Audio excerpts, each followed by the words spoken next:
Est-ce qu'il vous est déjà arrivé d'être intimidé, d'avoir honte ou peur de parler de Christ à quelqu'un? Oui. Oui. Si on est vraiment franc, On est tout seul. moi ça m'arrive. Même des fois ça m'arrive encore, malgré tout le temps. J'aimerais qu'on commence par écouter un petit vidéo. Vous connaissez la tuerie de Columbine? Il y a une jeune chrétienne là-dedans qui a été tuée. Et c'est cette jeune chrétienne-là, en fait, on a fait un film qui dit « Je n'ai point honte, je n'ai pas honte ». Et donc, on va écouter une toute petite partie en ce moment. Puis à la fin du partage de la parole, on va revenir avec un autre bout du même film. Est-ce qu'on est prêt? Donc, on va simplement le mettre ici.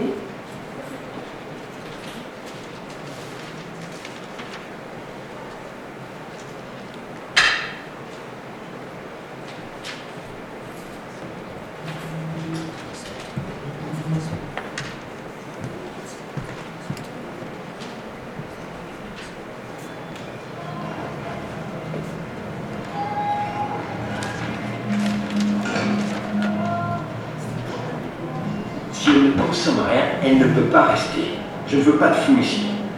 Tu peux lui demander de partir? Tu veux que je fasse ça? Moi, je suis occupé. Bonjour. Bonjour. Je vais devoir vous demander de partir. S'il vous plaît, mon ami voudrait un café allongé et un bacon. Avec du fromage blanc? Mais bien sûr. Merci infiniment. Tout de suite. Je peux? Merci. Oh, ce n'est rien, je vous en prie. Tournez-vous. Elle a payé. Ce serait formidable. Ce n'est pas loin. Ah, c'est parfait. C'est pas loin, c'est sur mon chemin. Je ne peux pas m'imposer. Mais vous ne vous imposez pas, il n'y a pas de problème. Je ne comprends pas pourquoi c'est si difficile pour moi de marcher aux côtés de Dieu. Je suis tellement faible. Au lycée, avec mes amis, au travail. Aujourd'hui, c'est comme si j'avais laissé passer devant moi une magnifique flamme qui est terminée dans les mains d'une autre. Ces gants sont devenus les gants de la conviction pour moi. Je ne raterai pas la prochaine occasion. À partir de maintenant, quand j'entendrai cette petite voix au fond de moi, je l'écouterai.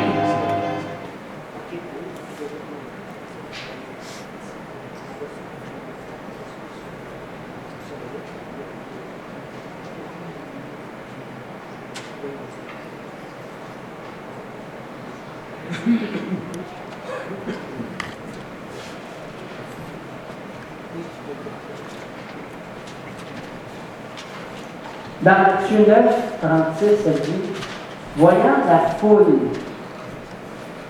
il, d'après vous, c'est qui il? Jésus. C'est Jésus. Jésus fut ému de compassion pour elle, parce qu'elle était languissante et abattue comme des brebis qui n'ont point de berger. » Seigneur, on te remet ce partage de ta parole. Cette parole puisse entrer dans nos cœurs profondément. Et Seigneur, nous toucher, parce que tu es ému de compassion pour chacun d'entre nous. Tu nous connais, tu sais qui nous sommes. Et tu nous donnes un nouveau nom, parce que tu veux que nous entrions dans cette nouvelle vie nouvelle, par Jésus. Amen. Donc, ce matin, le titre, c'est « Ému de compassion ». Mais pour une raison. On va le voir un peu plus loin. Ici, dans Matthieu 20, 34, ça dit « Ému de compassion, Jésus toucha leurs yeux. Et aussitôt, ils recouvrèrent la vue et le suivirent. » Wow! OK, ici, là, quelle est la conséquence de la compassion de Jésus? Quel est le résultat? Pardon? La guérison. Intéressant. Donc, ici, Jésus est ému de compassion. Ça se termine par la guérison des aveugles qui étaient là. Dans Marc 1, 40 et 41, un lépreux vint à lui et se jetant à genoux, lui dit d'un ton suppliant, « Si tu le veux, tu peux me rendre pur. » Jésus, ému de compassion, étendit la main et le toucha et dit, « Je le veux, sois pur. » J'étais vraiment béni, Julie, que tu ouvres avec 1 Corinthiens 13 qui parle d'amour, parce que l'amour et la compassion, c'est vraiment ensemble. Hein? C'est vraiment la compassion, je dirais, c'est encore une marche de plus que l'amour. Parce que l'amour, on doit l'avoir tous les jours. La compassion, là, suivant certaines situations, avec certaines personnes que l'on rencontre. Amen. Je suis vraiment béni. Merci. Et pourtant, on ne s'est pas parlé, hein? N'est-ce pas? Je t'ai pas dit qu'il faut que tu amènes ça, là, hein? Sinon, non. Donc, c'est vraiment le même esprit. Ici, dans Matthieu 14, 14, quand il sortit de la barque, il vit une grande foule et fut ému de compassion pour elle. Et quoi? Quel est encore le résultat? Wow! Donc, ému de compassion pour voir guérison et miracle. C'est ça le vrai titre. Parce qu'il y a un résultat à la compassion de Jésus, mais aussi de notre compassion pour les gens autour de nous. Tout à l'heure, la jeune femme a eu compassion de la dame qui était rentrée, mais elle n'a pas agi. Par contre, sa voisine de table, elle a agi. Et je suis sûre que cette femme-là a été guérie en quelque part. Quand on a compassion, ça donne toujours un résultat. Amen.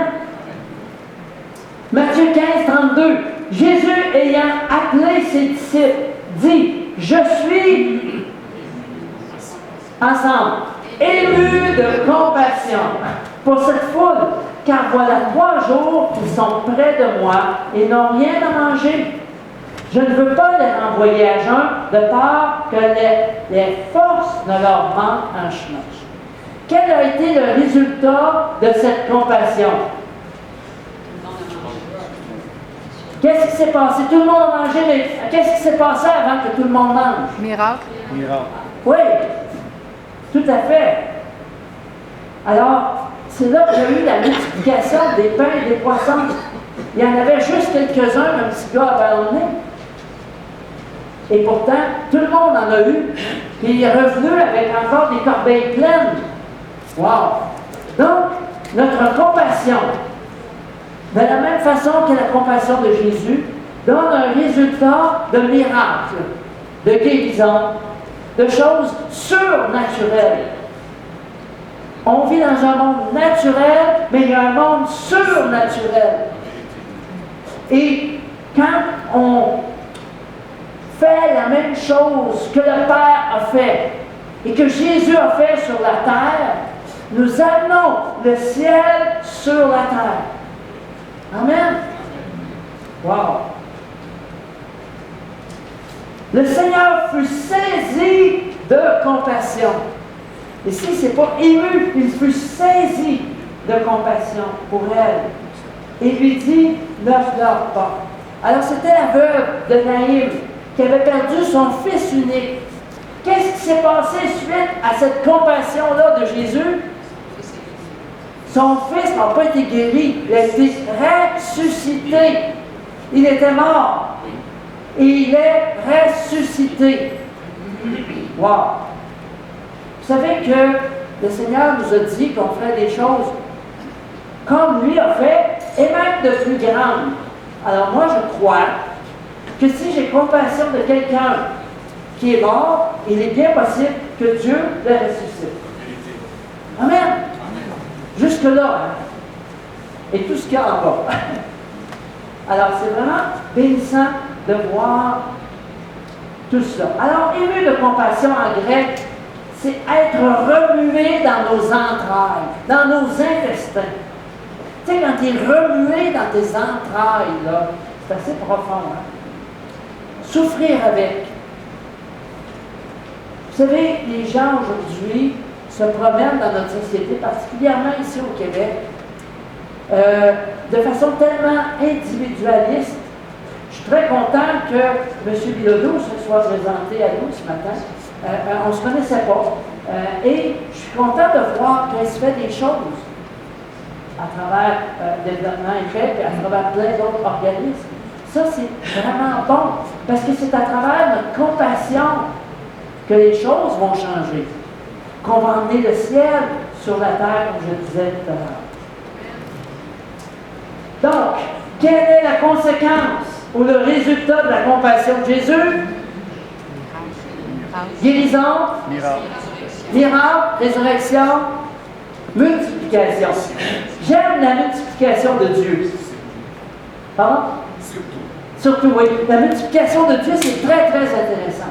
Parce qu'on lui donne le tout petit peu que nous avons nous-mêmes. Et lui, il nous multiplie. Moi, je me souviens quand France et Carl sont arrivés au milieu de nous. Il y avait quand même beaucoup, mais ils ne savaient pas encore. Mais les premières fois qu'ils ont pris la guitare et la percussion, c'était un grand défi, n'est-ce pas? Amen.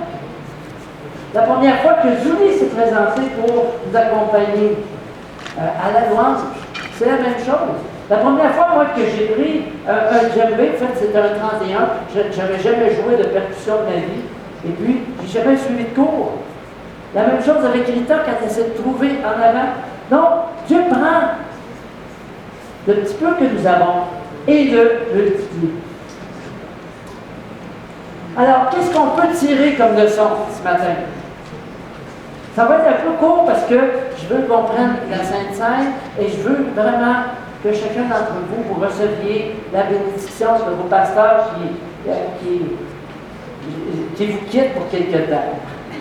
Mais on ne vous quitte pas vraiment parce que, vous savez, on va être joignable sur mon téléphone, mon cellulaire. Alors, s'il y a quelque chose, vous avez besoin de prière, soit le courriel, soit le téléphone, nous allons pouvoir vraiment aussi intervenir. Et aussi, évidemment, il y a de bonnes personnes ici qui vont tenir le fort. Donc, qu'est-ce qu'on apprend comme leçon? Qu'est-ce qu'on peut tirer comme leçon ici?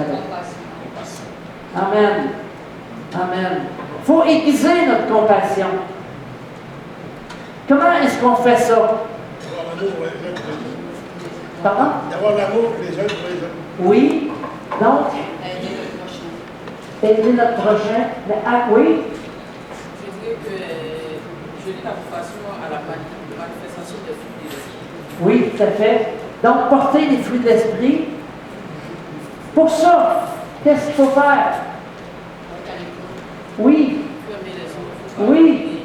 Au fait, il faut rentrer en contact avec ceux qui sont dans le besoin. Ici, la jeune fille qu'on a vue sur la vidéo, elle a été intimidée. Elle n'est pas allée vraiment pour sortir un petit peu d'argent de sa poche pour pouvoir aider cette femme-là. Par contre, la voisine l'a fait. Donc, il faut faire ce pas. Ce pas, vous savez, les gens ne vous le diront pas. Ah, je suis vraiment malheureux. J'ai des besoins énormes. C'est très rare que les gens vont s'exprimer comme ça. Mais c'est à nous d'aller vers les gens et de voir c'est quoi le besoin que ces personnes-là ont. C'est tout un défi que nous avons. C'est vrai, hein?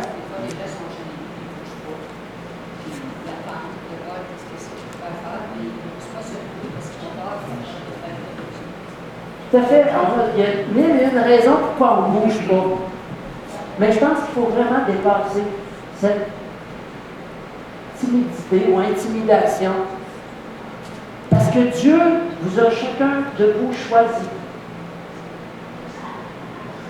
pour établir son règne, mais surtout le représenter.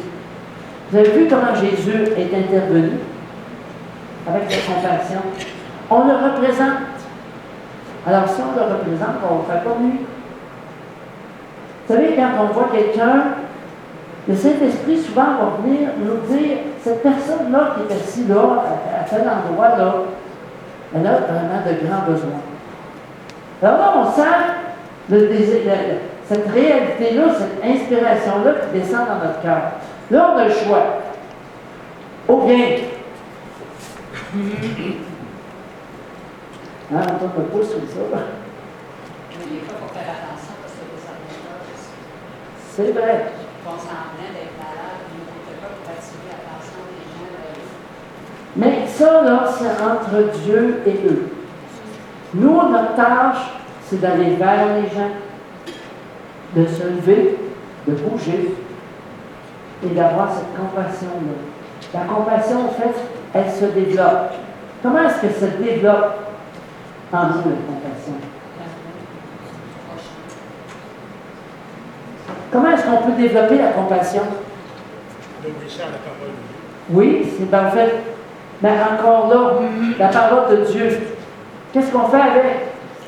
On la met en pratique. Oui. Oui. Premièrement, il faut la lire. Lire la parole, la méditer. C'est là que la compassion va se développer dans notre cœur. Tout ça commence par un moment, je dirais, très important, où est-ce qu'on dit, Seigneur, je reconnais que je suis un pécheur. Et je ne veux pas suivre une religion, mais je veux développer une relation avec Dieu.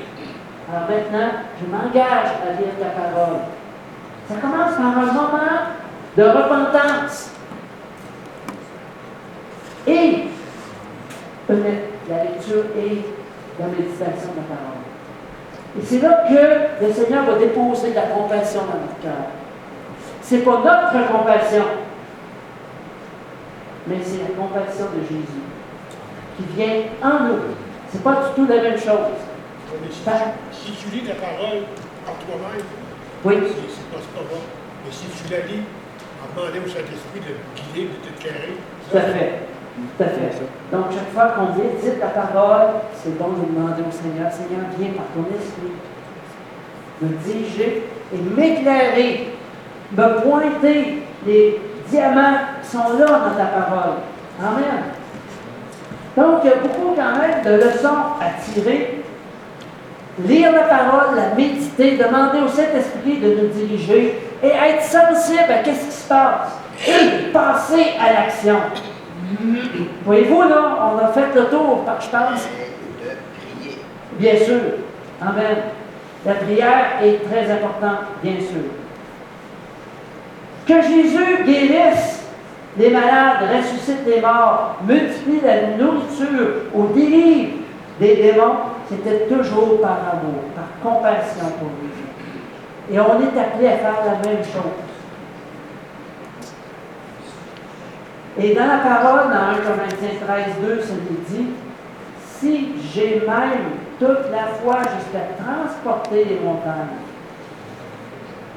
mais que je n'ai pas l'amour, je ne suis rien.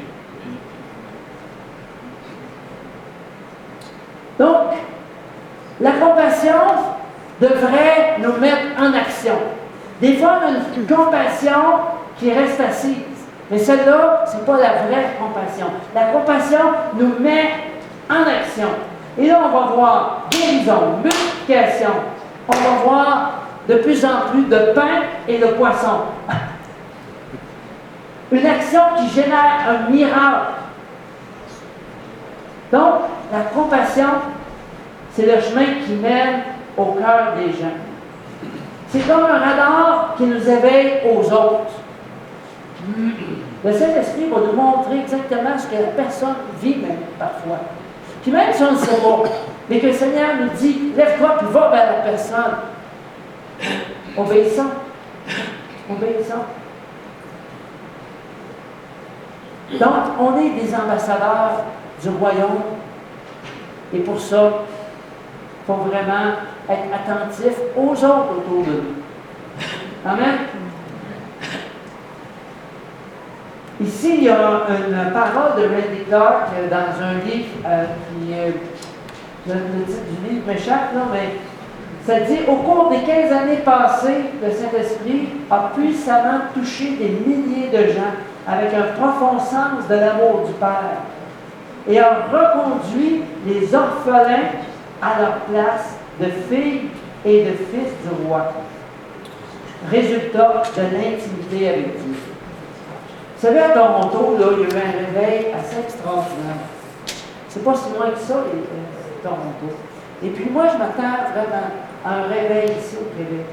Ça va être étonnant de tout ce qu'on va voir. Et Dieu t'a choisi pour ce réveil-là. Ça va commencer par de la compassion. Compassion pour les gens autour de nous. Ce même Randy Clark disait aussi un petit peu plus loin dans son livre, les signes et les prodiges suivent naturellement les actions des gens qui, comme Jésus, font ce qu'ils voient le Père faire. Amen. Celui qui m'a envoyé est avec moi et ne m'a pas laissé seul parce que je fais toujours ce qui lui est agréable. Alors, c'est toujours dans le nom du Père que Jésus accomplissait les miracles. Et on est appelé à accomplir des miracles. Moi, j'ai eu des guérisons dans ma vie. J'ai vu des miracles faits par Dieu, mais à travers ma compassion. Lorsque tu as compassion, tu réveilles la puissance de Dieu. Tu réveilles les miracles et les guérisons. Amen. Faire seulement que ce que le Père ferait. C'est Dieu qui nous a formés, qui nous a créés, bien sûr. Et dans notre union avec Jésus-Christ, on a une vie qui est riche. En action, en bonnes actions, en compassion. C'est celle qui l'a préparée d'avance. Vous savez, chez nous, mes parents, surtout ma mère, elle faisait beaucoup de bonnes actions. Puis à un moment donné, j'ai eu cette révélation-là. OK, c'est bon, les bonnes actions, mais c'est quelles bonnes actions que Dieu veut que je fasse? C'est une bonne question à se poser. C'est pas n'importe quelle bonne action. Je pense que vraiment Dieu nous appelle. Chacun d'entre nous, on a une mission ici sur la terre. Et Dieu va te donner la vision pour accomplir ta mission. C'est pas juste aller travailler chez Exceldor ou peu importe l'endroit, manger, dormir, travailler, venir à l'église le dimanche. Non. Ta mission est beaucoup plus grande que ça. Et ta mission commence par ceux qui sont autour de toi, au travail, tes voisins, tes amis, ta famille. Compassion.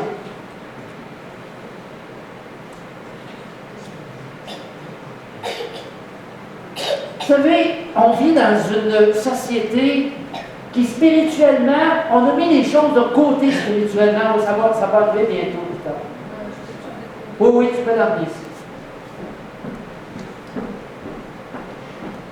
Est-ce qu'on est ému de compassion pour notre société? Si on regarde, là, nos jeunes filles sont captives de l'hypersexualisation et de toutes ces terribles conséquences. Le taux de suicide, ça augmente constamment. Il n'y a pas si longtemps, j'ai dû faire le service d'un jeune garçon, Cédric, la femme. Ça m'a bouleversé. On a prié avec ses amis qui pleuraient, ça a pleuré du matin au soir.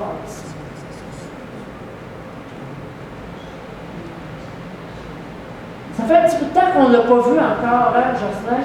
Est-ce qu'il y a quelqu'un qui a eu compassion qui l'a appelé? Je vous donne des exemples. Ce n'est pas pour vous condamner que je dis ça. Mais je vous donne un exemple concret. Est-ce que vous voyez, est-ce que vous comprenez ce que je veux dire ici? C'est important de comprendre. Ce n'est pas le fait de ne pas avoir appelé mais si le Seigneur me le montre, bien, obéissons. Si le Seigneur me montre un besoin, obéissons. Là, c'est, ah ouais, il n'est plus là, c'est 22, 21, c'est 42, 22, 21. Là, L'anxiété. Hey, il y a combien de personnes qui sont anxieuses face à demain? L'anxiété, c'est une maladie. On pourrait dire la maladie du siècle, ici au Québec, n'est-ce pas? Je vois beaucoup moins d'anxiété en Afrique. Je ne sais pas si j'ai raison, mais c'est vrai, hein? Ici au Québec, là, on est tellement pris du matin jusqu'au soir, il n'y a tellement pas de relation entre les gens, c'est terrible.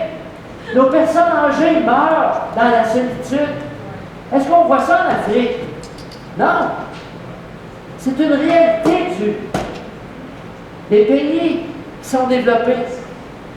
Quel pays est vraiment développé, au fait? On dit des pays développés parce qu'il y a de l'argent. Mais on a perdu les valeurs ici. C'est bien de valeur. On a perdu beaucoup de valeurs. Donc, ne restons pas inactifs face à autant de souffrance. C'est cette compassion qui nous poussera à l'action. Vous êtes d'accord avec moi? Donc, Dieu nous appelle à être des distributeurs. Distributeurs d'amour. Amen? Yes. Martin Luther King a dit un jour, tout le monde peut accomplir de grandes choses parce que tout le monde peut servir. Tout le monde peut servir. On n'a pas besoin d'un diplôme universitaire pour servir. On a seulement besoin d'un cœur plein de grâce, une âme régénérée par l'amour. Vous savez, c'est dans notre relation avec Dieu qu'on trouve vraiment cette compassion-là qui va nous permettre de faire descendre le ciel sur la terre. Que votre lumière brille ainsi devant les hommes, afin qu'ils voient vos œuvres bonnes et qu'ils glorifient le Père qui est dans les cieux. C'est notre verset thème cette année ici à l'Assemblée des Nouvelles. Que votre lumière brille. Si tu veux que ta lumière brille, développe ta relation avec le Seigneur. Médite la parole. Prie pour que le Seigneur t'ouvre des portes. Et maintenant, agis quand la porte est ouverte. Parfois, la porte est ouverte, puis on ne bouge plus. Alors, on jamme, on bloque. Puis après ça, on se dit, ben, comment ça, je ne vais pas bouger? La jeune fille ici, on va aller voir comment est-ce qu'elle a brillé suite à cet échec qu'elle a pu vivre en n'ayant pas réagi. Ici, on va aller voir une autre partie du film qui est très intéressante. C'est l'autre onglet à gauche. Oui, ok, ici. Oui. Super.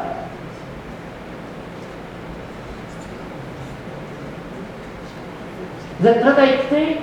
Oui. Allons-y. Je pense que c'est parce qu'elles nous permettent de toucher les autres. La compassion est la plus grande force d'amour que les hommes ont à offrir.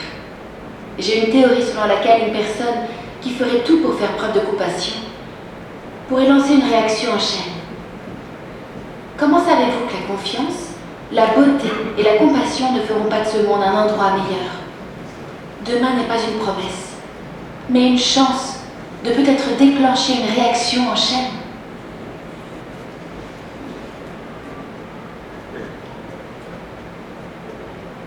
Pas facile, hein?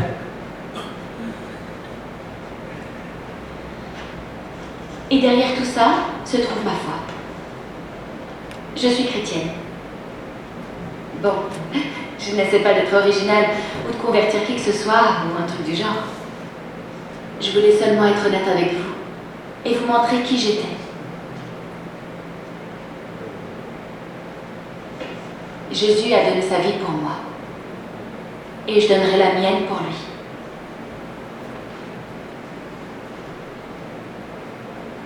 Je voulais que ça se sache.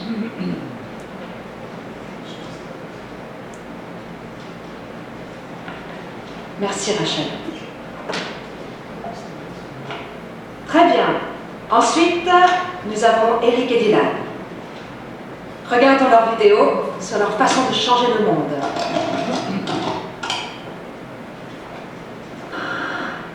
Ces brutes n'arrêtent pas de me harceler, et je n'aime pas ça du tout. Vous pouvez m'aider? Ouais. Tu sais très bien qu'on ne peut pas porter d'armes sur le campus.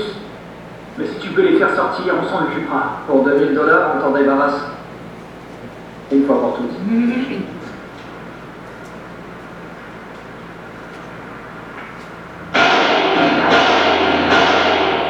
On est obligé de faire ça. Non, pas du tout. Très bien, je pense en avoir assez vu. Ça ferait de ce monde un endroit meilleur.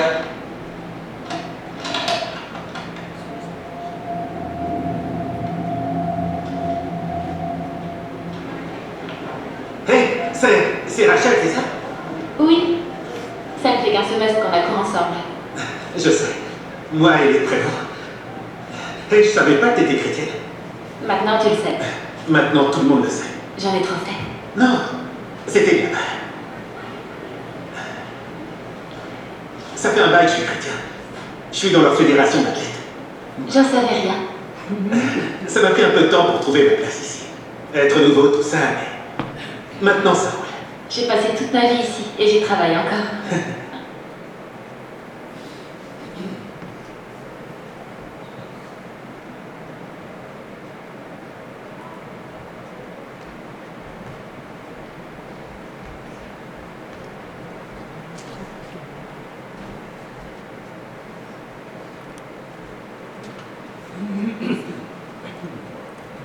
Premièrement, c'est quoi ça, être chrétien? Ils ont dit quelque chose dans cette vidéo-là qui, je me dis, OK, elle a dit qu'elle est chrétienne, puis cet homme-là aussi dit qu'il est chrétien. C'est quoi ça, être chrétien?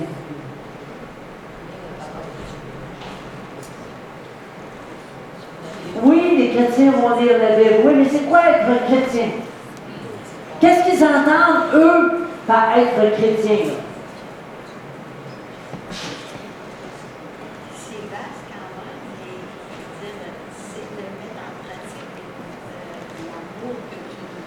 Oui, mettre en pratique l'amour que Dieu nous donne. Mais ça commence par quoi?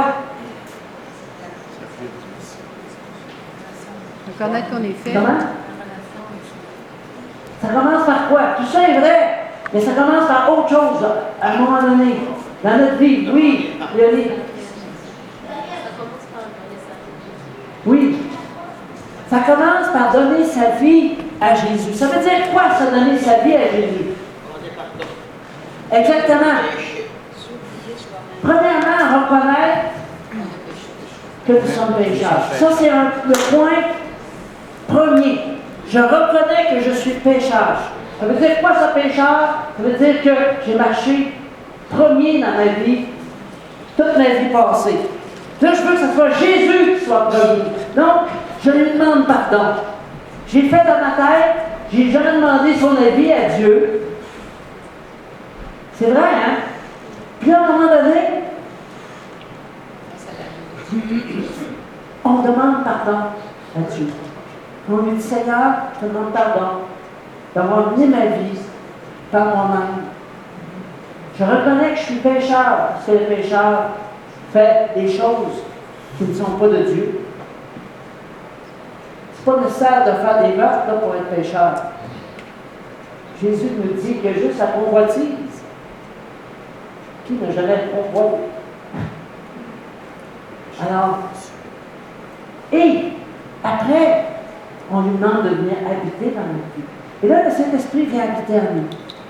Et là, on développe cette relation-là avec le Seigneur à travers la lecture de la parole, à travers la prière, à travers la relation qu'on a avec les autres autour de nous. Et là, le Seigneur commence à développer une compassion en nous. Et c'est là qu'on est en mesure d'agir selon sa volonté. Qu'est-ce qu'on apprend de cette petite vidéo-là?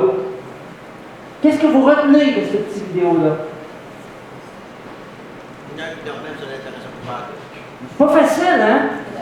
C'était pas facile pour la jeune femme de présenter dans sa classe ce qu'elle croyait, sa foi en Dieu.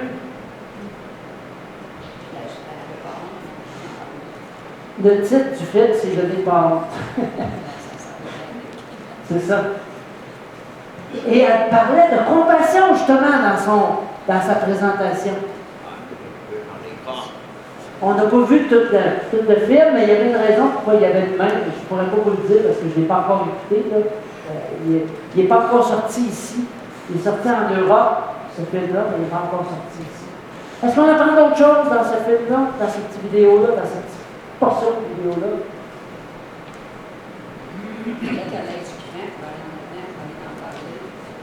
Ça prend du cran. Faut décider de prendre position pour Jésus-Christ dans notre société d'aujourd'hui. C'est pas évident. Autre chose qu'on apprend?